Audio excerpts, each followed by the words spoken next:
Você ouve agora Comunicast, podcast da Universidade Guarulhos.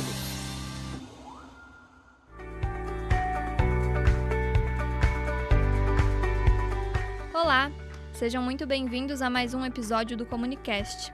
Aqui é a Victoria Freitas e comigo a minha colega Emanuele Lisboa. No episódio de hoje vamos falar sobre os desafios dos imigrantes que desembarcaram no Brasil à procura de um emprego. Quem são eles? De que países eles vêm? Quais as diferenças que eles percebem ao encontrar um trabalho aqui? Quais dificuldades de adaptação e possíveis preconceitos? Vamos tentar responder essas e mais questões, não é mesmo, Emanuele? É isso mesmo, Victoria. Prazer estar neste episódio do Comunicast contigo. Para conversar com a gente sobre esse tema, falamos com Maxime Neki, que veio do Senegal para o Brasil há 9 anos e atua no e-commerce na capital paulista. Também Daniel Alejandro, venezuelano, que está no Brasil há 5 anos e atualmente vive como motoboy em Manaus. E ainda Benazida Joko, empreendedora social, idealizadora do projeto Confecção para Mulheres Refugiadas e Imigrantes, e também dona da marca Benazida Joko Swimwear, que procura oferecer trabalho, entre outras, para mães solos e imigrantes. Também integra essa conversa Mariana Lima, que é uma profissional de RH, e Verônica Helfstein, gestora estratégica do Núcleo de Aprendizagem Profissional e Assistência Social, a NURAP, que entre seus projetos tem um de apoio a imigrantes e refugiados na inserção ao mercado de trabalho. Maxime, conta pra gente por que você decidiu sair do seu país para vir morar no Brasil. Depois que eu terminei o meu ensino médio, eu estava à procura de algumas universidades, para poder estudar. Eu estava procurando nos Estados Unidos, porém a bolsa aqui no Brasil saiu primeiro. E como a minha madrasta é brasileira, facilitou mais as coisas. E o Brasil é como um segundo país para mim. E o idioma também facilitou nessa questão. Então eu acabei escolhendo o Brasil pela facilidade na língua, E você, Daniel, o que te fez cruzar a fronteira e vir morar aqui? Foi uma necessidade, por causa da situação política e econômica da Venezuela. Vocês já sabiam falar português antes de vir para o Brasil? Maxime, você primeiro, por favor. Eu vim no Brasil sem saber falar o português, só as palavras, Algumas palavras, bom dia, tudo bem, só isso. E aprendi o português aqui no Brasil, na UFRJ.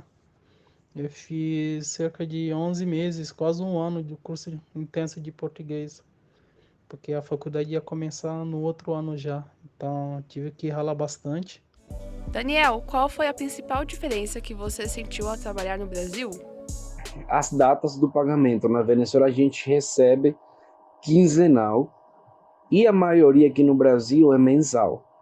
Então, essa é a principal diferença. Os salários aqui são mais altos, que na Venezuela. E acho que essa principal diferença é essa aí. Maxime, você já teve problemas em algum trabalho por ser imigrante?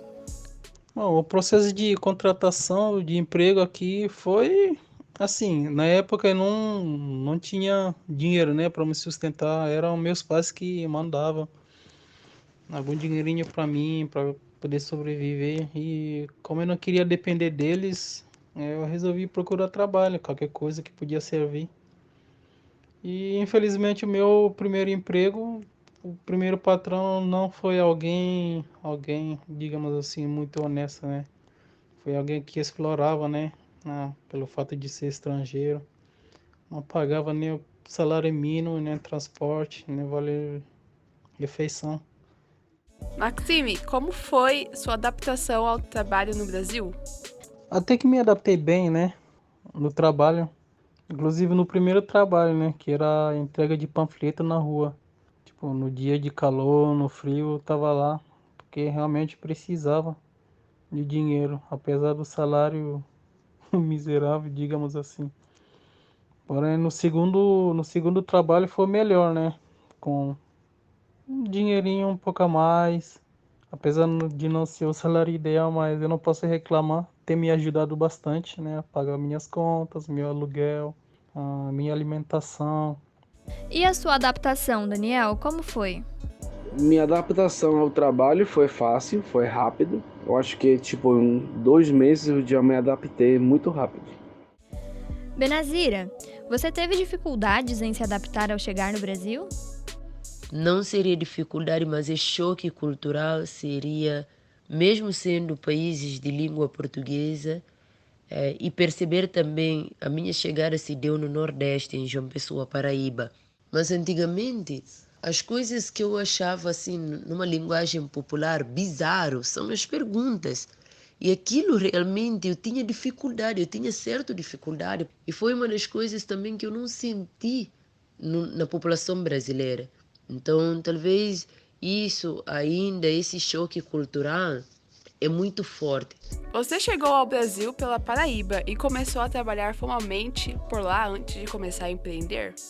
Eu tenho um currículo de ter um estágio no Sebrae da Paraíba, trabalhei em algumas instituições e aqui no Brasil isso funciona muito. Daniel e Maxime, você já sofreram algum preconceito por ser de outra nacionalidade? Graças a Deus, ainda não. Eu já sofri preconceito, principalmente no Rio, um estado que tem bastante negros também, né? É uma cidade com mistura de povo, de pessoas, onde eu menos esperava o preconceito. Acontecia mais nos ônibus, né? Situação triste. E ainda hoje eu sofro com preconceito. Para um país bastante miscigenado, ainda existe esse problema, né? Alguma coisa, um problema que não acaba tão fácil.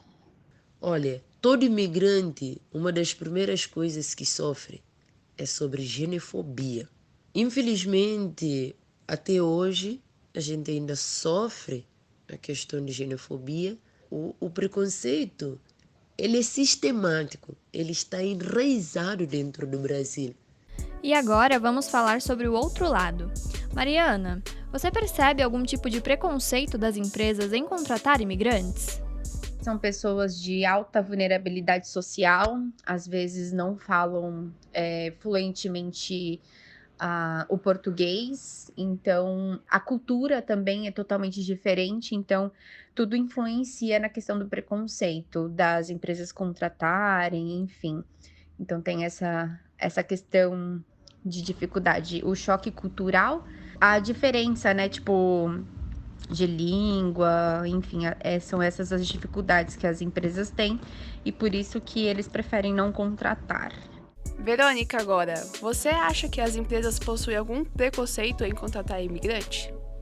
Eu acredito que preconceito, não sei se é exatamente a palavra, mas provavelmente sim, né? Não talvez da pessoa com interesse em fazer as contratações, mas da equipe em geral. A gente já teve episódios de que a gestão solicitou que os candidatos enviados fossem imigrantes e refugiados, mas o entrevistador, né, a pessoa que queria ficar com a vaga, acabou na hora, assim, quando viu que era, acho que não tinha sido comunicado, viu que se tratavam de pessoas imigrantes, se recusou a atender. Então, existiu esse episódio. E aí, claro que a gente faz todo um trabalho de conscientização, mas eu acredito que esse preconceito existe mais em relação à equipe do que à gestão, do que quem solicita a vaga. Normalmente, quem solicita essa contratação está super aberto, é uma pessoa que está com bastante interesse, né, em apoiar esse projeto. Então, eu acredito que o preconceito esteja enraizado na equipe e não diretamente da gestão. E conta pra gente, existe algum benefício de incentivo do governo para as empresas contratarem imigrantes? Não existe nenhum tipo de benefício em contratar os imigrantes, a não ser trabalhar com a diversidade. No NURAP, nós trabalhamos com a diversidade. Já tivemos dois angolanos, se eu não me engano, que eles trabalharam lá durante um tempo até eles conseguirem outros planos. Falando agora sobre a documentação, bastante importante na hora da contratação. Verônica, quais as dificuldades na hora do imigrante obter a documentação para ser admitido? Bom, sobre a questão burocrática, eu acredito que ela se dá antes do processo admissional, quando a gente fala dos documentos que são necessários para essa pessoa iniciar e ser admitida formalmente no mercado de trabalho.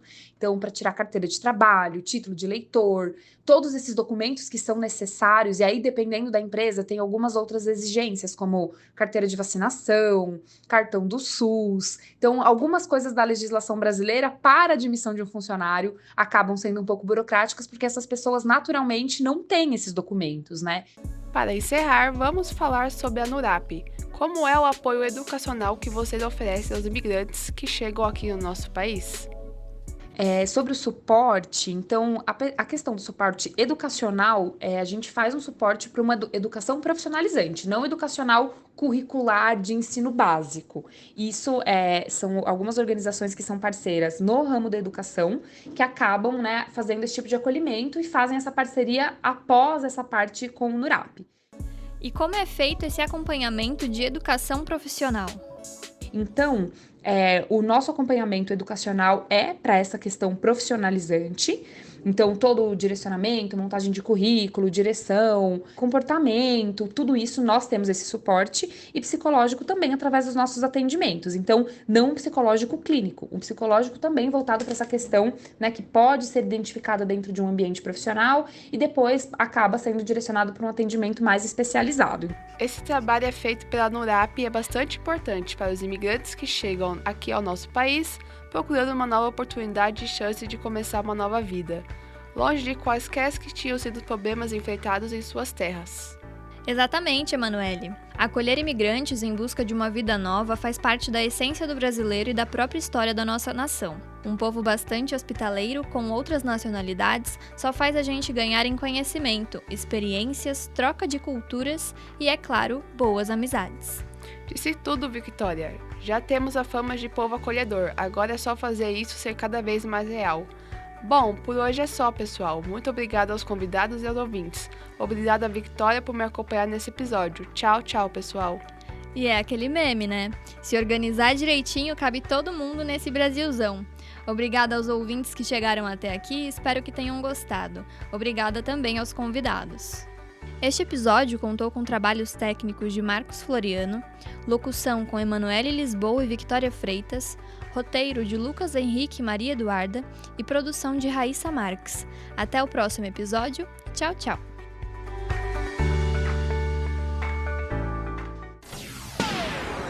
Você ouviu Comunicast, podcast da Universidade Guarulhos. Até o próximo episódio.